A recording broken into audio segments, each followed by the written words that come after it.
नकरे देखी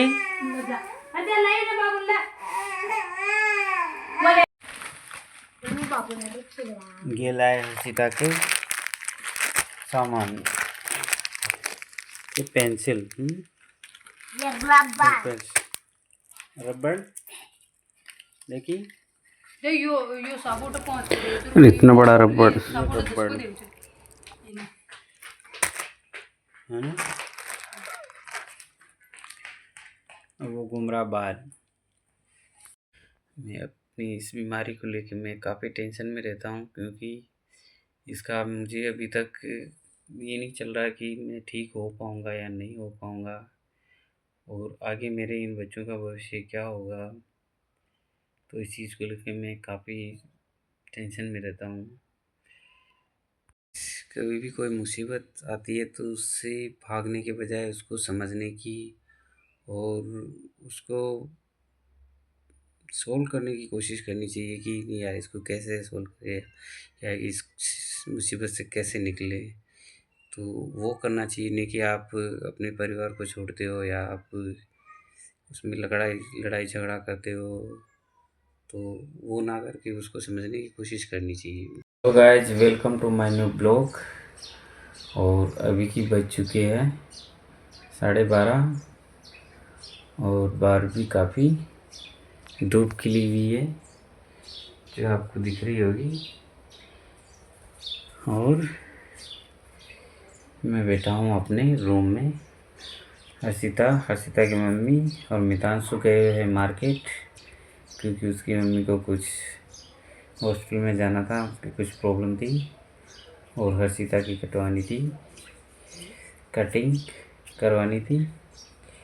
और मितांशु तो क्योंकि वो मेरे पास अब रुकता नहीं है, वो ज़्यादा रुकता है तो मैं उसको उनके साथ ही भेज दिया।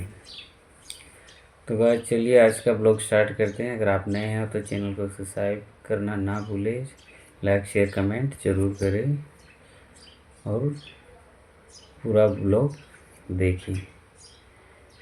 तो चलिए शुरू करते हैं आज का ब्लॉग।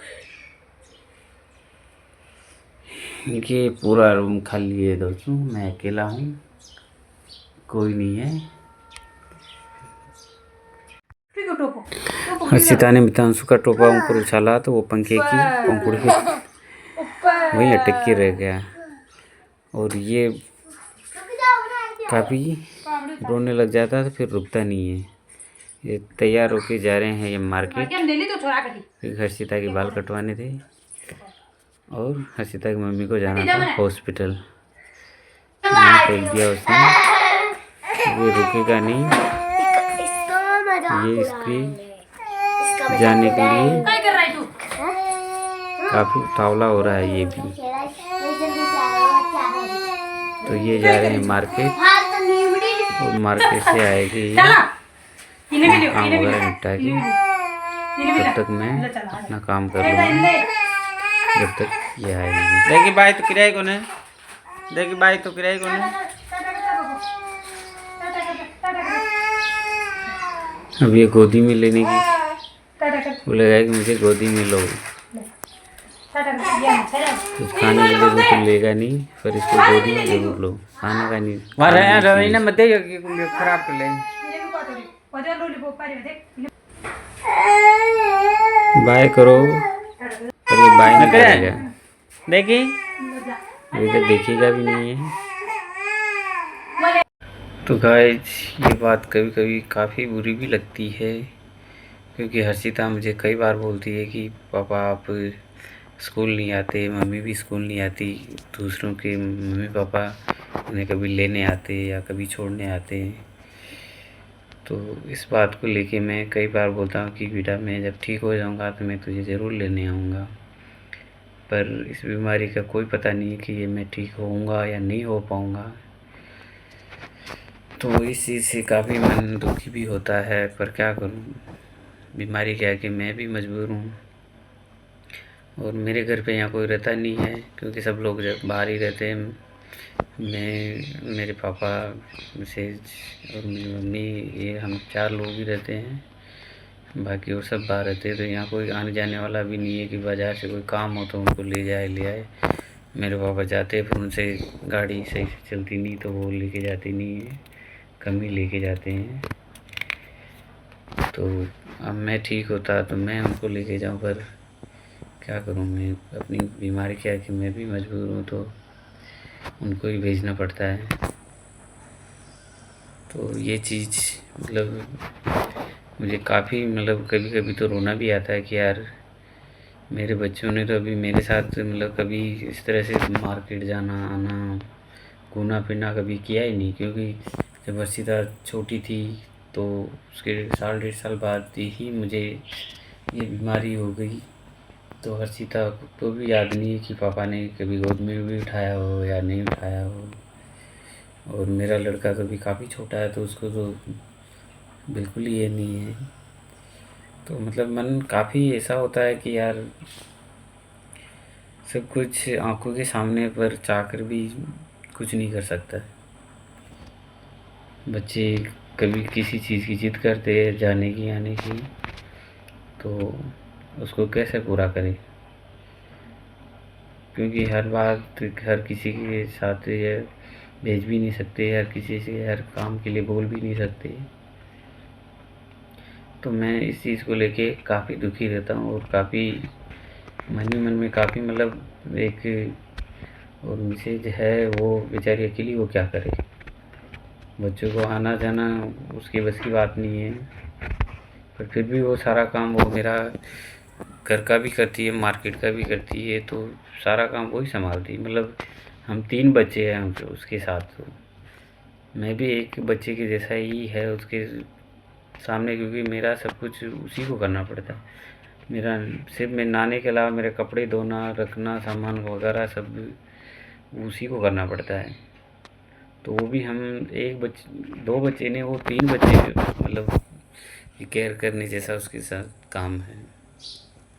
तो दोस्तों मुझे भी सपोर्ट कीजिए जिससे कि मैं अपने बच्चों की थोड़ी सी भविष्य को थोड़ा संवार सकूं सुधार सकूं, क्योंकि बाहर तो मैं बीमारी के आगे कहीं आ जा नहीं सकता, कुछ काम मेरा कुछ बचा नहीं है बाहर जाने के करने के लिए। घर में है जो अगर काम आता है तो वो करता हूँ, अगर नहीं आता है तो बस जैसे चल रही है ज़िंदगी। वैसे बहुत सारे सपने थे पर वो सपने सब इस बीमारी के आगे फीके लग रहे हैं मुझे कि शायद मेरा ठीक होना होगा भी या नहीं होगा। अगर मैं फिर से इस तरह की टेंशन रखता हूँ या टेंशन करता हूँ तो मुझे ये ब्रेन टीबी की शिकायत होने की चांसेस बढ़ जाते हैं। और ये साफ साफ डॉक्टर ने भी कहा कि अगर आप ज़्यादा अगर टेंशन लेते हो, ज़्यादा अगर आप दिमाग पे दबाव डालते हो तो आपको फिर से इस चीज़ का सामना करना पड़ सकता है। जो कि मेरे लिए ये सोच के भी मुझे बहुत टेंशन होती है कि यार अगर ज़्यादा सोचूं तो मुझे फिर से बीमारी होने का डर रहता है। और अगर नहीं सोचूं तो मेरे पास और कुछ है भी नहीं कि सोचने के अलावा मैं क्या करूं। तो मिसेज भी इस चीज़ को लेके काफ़ी परेशान रहती है।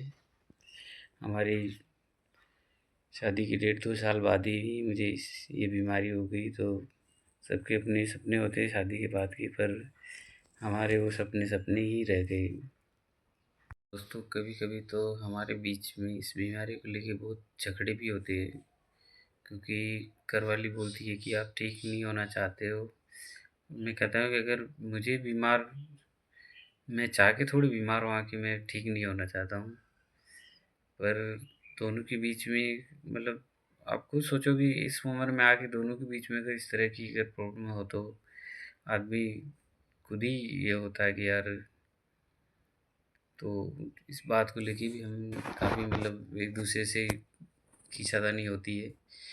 पर ये है कि हमारे बीच में एक जो रिश्ता है वो बहुत ही अच्छा मतलब गहरा है कि हम लड़ाई झगड़ा करते पर हम उस चीज़ को वहीं ख़त्म कर देते, मतलब उस चीज़ को आगे नहीं बढ़ाते कि नहीं यार हाँ ऐसा है वैसा है।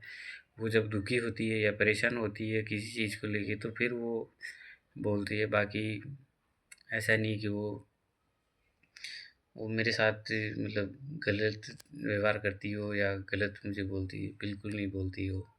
मेरे साथ बहुत अच्छे से व्यवहार करती है, पर जब वो परेशान हो जाती है या किसी चीज़ को लेके वो काफ़ी ज़्यादा परेशानी में आ जाती है, तो फिर वो मुझे बोलती।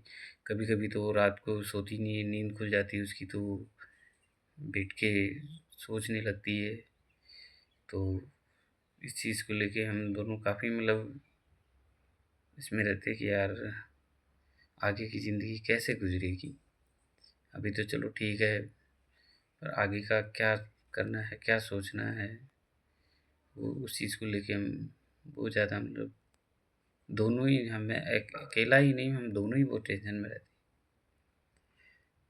दोनों एक दूसरे को बहुत अच्छे से समझते हैं, तो वो चीज़ें ही है जो आज हम दोनों को एक साथ में है। अगर हम एक दूसरे से लड़ते झगड़ते तो शायद हम साथ में नहीं होते, आज हम अलग अलग होते। पर उसने मुझे समझा, मैंने उसको समझा, तो ये एक समझदारी है कि आज हम दोनों के बीच में एक अच्छा रिश्ता कायम है और कायम करने की सोचते भी हैं। आ गई हर्षिता, ये आ गई बाबू। हर्षिता की कटिंग देगी, दिखा दो, दिखा दो, दिखाना। तो हर्षिता की कटिंग कैसे हुई? और ये भी आ गए आय आय करते करते, देखो। अरे दिखा। हाँ, वो कहीं कर रहे उठे बैठ रही ये लाए हर्षिता के सामान, ये पेंसिल, ये रबड़ देखी, यो साबुट 5 को देव तो उठे 5 को मिले साबुट 10 को देव है ना। अब वो घूम रहा बाहर।